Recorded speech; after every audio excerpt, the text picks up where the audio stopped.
Israel's use of deadly force against Palestinians is scrutinized. AP correspondent Karen Shemis reports. Israel's use of deadly force is being scrutinized after a 12-year-old boy who lit a firework was killed by Israeli police in East Jerusalem. A clip of Rami Halhuli's final moments last week has been circulating on social media for days. Rami's father, Ali Halhuli, cries as he talks to AP reporters about the moment he discovered his young son was killed. I looked out of this window and heard him say, "Mum." When I rushed out of here, I saw him lying on his face. B'Tselem activist Sarit Mikaeli told the AP about 60 Palestinian children have been killed without justification by Israeli forces since October the 7th. These are, for example, cases of stone throwing, of protests, of setting fire to tires, or in some cases even just bystanders. Israeli police say the officer who fired the shot acted appropriately. The Israeli government says the shooting is under investigation. I'm Karen Shemis. U.S. Secretary of State Antony Blinken says that a major Israeli ground assault on the southern Gaza town of Rafah would be, quote, a mistake and unnecessary to defeating Hamas. His comments underscore the further souring of relations between the United States and Israel. Blinken is on his sixth urgent Mideast mission since the war began. He spoke Thursday after huddling with top Arab diplomats in Cairo for discussions over efforts for a ceasefire and over ideas for Gaza's post-conflict future. He said an, quote, immediate sustained ceasefire with the release of Israeli hostages held by Hamas is urgently needed, and that gaps are narrowing in indirect negotiations that U.S., Egypt, and Qatar have been spent weeks mediating. For additional stories, visit voanews.com. This is VOA News. The United Nations General Assembly on Thursday unanimously adopted the first global resolution on artificial intelligence. VOA's Rick Pantaleo has the story. U.S. officials said the non-binding AI resolution proposed by the United States and co-sponsored by 122 other nations took 3 months to negotiate and also supports strengthening privacy policies. Linda Thomas Greenfield is the United States ambassador to the United Nations. Today, all 193 members of the United Nations General Assembly have spoken in one voice and together chosen to govern artificial intelligence rather than let it govern us. The resolution is the latest in a series of initiatives by governments around the world to shape AI's development. Rick Pantaleo, VOA News. Lawmakers have introduced a $1.2 trillion spending package that sets the stage for avoiding a partial government shutdown for several key federal agencies this weekend. The bill unveiled Thursday comes nearly 6 months into the current budget year. Democrats were able to swat back scores of policy mandates and some of the steeper budget cuts that House Republicans were seeking to impose on non-defense programs. Among the policy wins that House Speaker Mike Johnson is highlighting for Republicans is a nearly 24% increase in detention beds for migrants awaiting their immigration proceedings or removal from the country. Major airlines want to hear how Boeing plans to fix problems in the manufacturing of its planes. AP correspondent Jackie Quinn reports. Insiders say the executives of the major U.S. airlines want to talk with Boeing about quality control issues.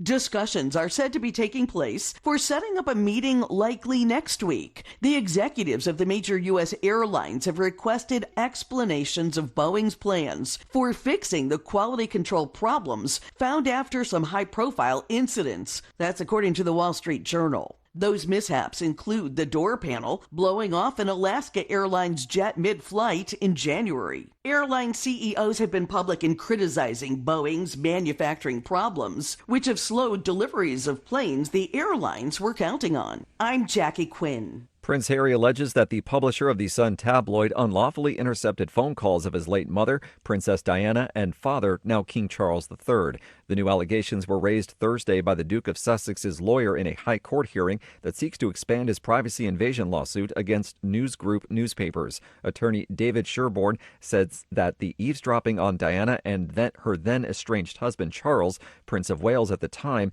inevitably revealed private information about Harry as a young boy. A News Group lawyer asked a judge to reject the new claims, saying Harry waited too long to bring them.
Thank you for watching.